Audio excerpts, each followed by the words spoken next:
بسم الله الرحمن الرحيم وإذ قال ربك للملائكة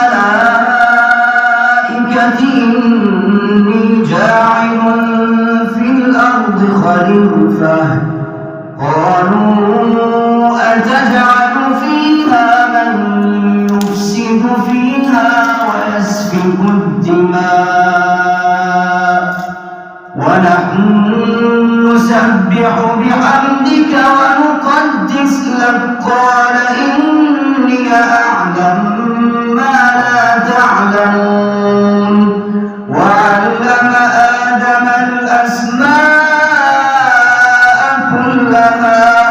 ثم عرضهم على الملائكة